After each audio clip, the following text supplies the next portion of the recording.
ये शैतान बाघ शिकार करने के लिए समुद्र में कूद गया। उसके बगल में खड़ा आदमी हंस पड़ा, लेकिन अचानक बाघ पलटा और उसकी ओर तैरने लगा। आदमी के चेहरे की मुस्कान पल भर में गायब हो गई।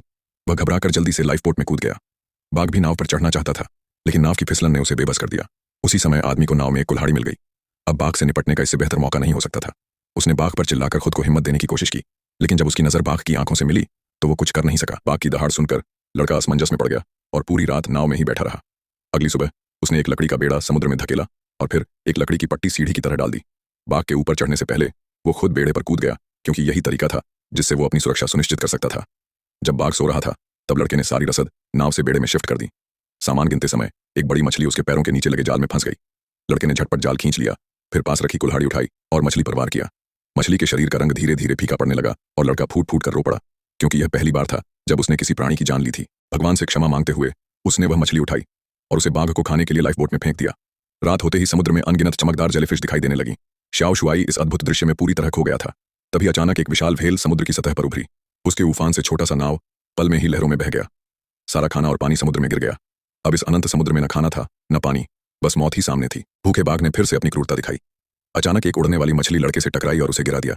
उसने बिना सोचे जल्दी से मछली को बाघ की ओर फेंक दिया, लेकिन अगले ही पल एक झुंड उड़ने वाली मछलियों का समुद्र की सतह पर आ गया। खुशी अचानक आ पहुंची और सभी ने खाना इकट्ठा करना शुरू कर दिया। उसी समय बाघ ने भी एक बड़ी मछली पकड़ ली। श्याओ शुआई ने समझा कि यह उसके लिए अपनी स्थिति स्पष्ट करने का अच्छा मौका है। उसने आंखें उठाकर बाघ से सामना किया। श्याओ शुआई की धमकी के सामने बाघ पहली बार पीछे हट गया, लेकिन जब उसने देखा कि लड़का बड़ी मछली उठा रहा है तो वह अभी भी हार मानने को तैयार नहीं था। लड़के के चेहरे पर आए क्रोध को देखकर आखिरकार बाघ ने पास पड़ी उड़ने वाली मछली खा ली। रात में श्याओ शुआई ने बड़ी मछली खत्म की और अब वह बड़े कुत्ते का मांस खाने लगा। यह उसकी 20 सालों की शाकाहारी जीवन शैली का अंत था, लेकिन उसी समय उसे एक सच्चाई का एहसास हुआ कि समुद्र में जिंदा रहने के लिए उसे इस बाघ को पूरी तरह वश में करना होगा। इसलिए उसने एक नुकीली लकड़ी उठाई और बाघ के पास गया। श्याओ शुआई को अपने पास आता देख बाघ डर के मारे जोर जोर से दहाड़ने लगा, लेकिन उसने यह उम्मीद नहीं की थी कि श्याओ शुआई उसे मछली का टुकड़ा देगा।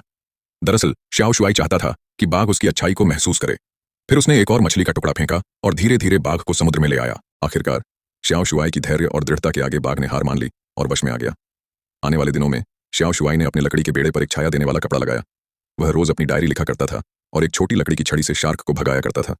बारिश के दिनों में वह मीठा पानी जमा करता और खाली समय में बाघ के लिए संगीत भी बजाता, ताकि बाघ को भी संगीत की लय महसूस हो सके। एक दिन उन्हें डॉल्फिन का एक झुंड दिखाई दिया, लेकिन जब श्याओ शुआई ने ध्यान से देखा तो दूर एक जहाज नजर आया। वह जल्दी से सिग्नल गन लेकर जहाज की ओर इशारा करने लगा, लेकिन सारे उपकरण इस्तेमाल करने के बावजूद जहाज ने उन्हें नहीं देखा। इसके बाद भी बाघ और इंसान का साथ चलता रहा। अब ऐसा लगने लगा जैसे वे दोनों वर्षों पुराने दोस्त हों, लेकिन यह शांति ज्यादा दिन नहीं टिकी। एक दिन समुद्र का मौसम अचानक बिगड़ गया।